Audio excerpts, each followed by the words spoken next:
creo básicamente que bueno, estamos en un año electoral, hay discusiones políticas y me parece que los políticos sería conveniente que discutan algunas cosas importantes, ¿no? Como puede ser, por ejemplo, cómo se va a mejorar el problema de las jubilaciones, cómo se puede resolver el problema de salud. Tenemos un eterno problema entre los hospitales de la capital y el Gran Buenos Aires, hay que complementarlos de otra forma. Creo que sería conveniente ver cómo van a resolver el problema de la cuenca del Riachuelo, por ejemplo, que nos puede llegar a contaminar media ciudad de Buenos Aires. Creo que hay que ver cómo se puede mejorar el sistema de educación. En fin, me parece que sería conveniente que discutan esas cosas y no otras cosas que le marca la agenda simplemente mediática. No tenemos en el país un serio problema de criminalidad violenta de adolescentes entre los 14 y los 16 años. Y a partir de los 16 años hay responsabilidad penal plena. Por supuesto, sí, la delincuencia es siempre joven, pero en la faja etaria de los 16 y sobre todo de los 18 años para arriba. Entre los 14 y los 16 tenemos muy pocos casos de homicidio. De modo que llevar eso al centro de la discusión política y postergar todo lo otro es el juego del avestruz, directamente. Creo que este año sería conveniente no tratar ningún tema penal. Dejen el Código Penal en paz, dejen la Ley Penal Juvenil en paz y lo discutamos después de las elecciones.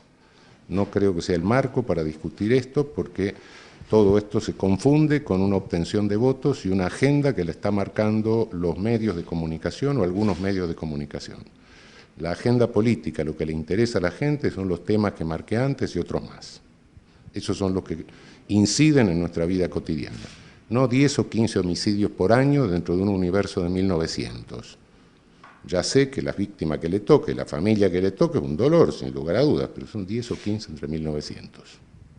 Cuando no existe un enemigo, no se puede fabricar otro enemigo que resulte más peligroso, más idóneo para asumir el papel de chivo expiatorio de todo lo que está pasando en una sociedad, se elige, bueno, alguien que se puede identificar con la delincuencia común. No tenemos terrorismo, no tenemos, bueno, tremendo, un problema grave de crimen organizado.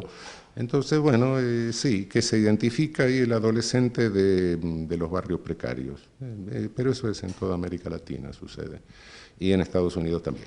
Es que a través de una reforma tributaria se podría modificar bastante la distribución de la renta. Y a medida que sube la distribución de la renta, disminuyen los errores de conducta por factores sociales. El discurso de la mano dura es el discurso que baja de los Estados Unidos, es un simple discurso de un demagogo neoyorquino, un político, que ahora se lo está vendiendo a México cobrándole millones de dólares por las conferencias que va a dar, con las consecuencias terribles que todos estamos viendo, una masacre de 30.000 muertos, 15.000 muertos el año pasado, etcétera.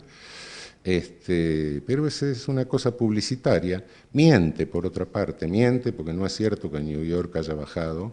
Bajó el número de delitos, pero bajó en todo Estados Unidos, porque en la época que él hizo una gestión había política de pleno empleo, de modo que, bueno, si a mí me dan los mismos elementos, política de pleno empleo, suben los salarios, me dan algunos fondos para mejorar la policía y me permiten depurar la policía de algunas corrupciones, y claro que el delito va a bajar. Eso fue lo que realmente hizo. Tolerancia cero, mano dura, etcétera, son eslogans demagógicos para obtener votos.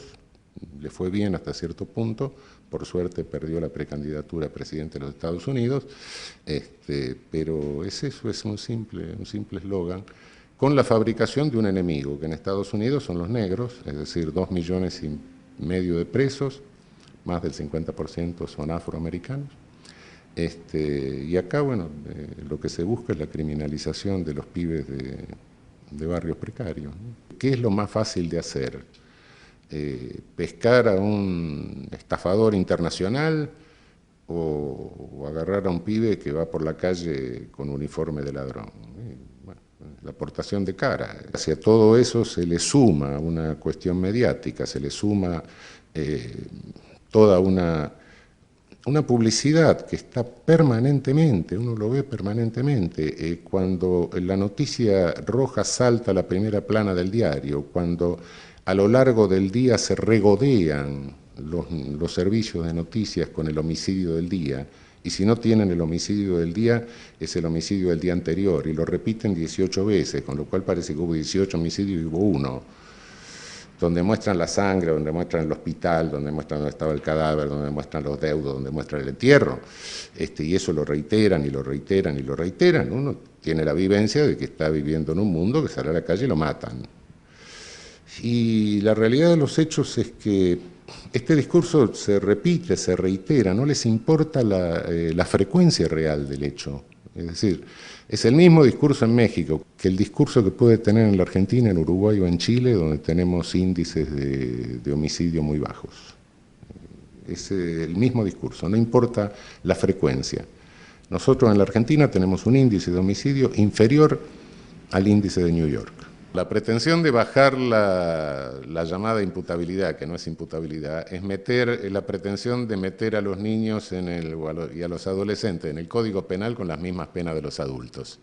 Eso ya lo hizo la dictadura militar en el año 76 y en el año 80 tuvo que dar marcha atrás porque nadie puede alterar lo que es la naturaleza de las cosas. La etapa evolutiva es una etapa evolutiva. Los mismos militares, la misma dictadura tuvo que dar marcha atrás en esto.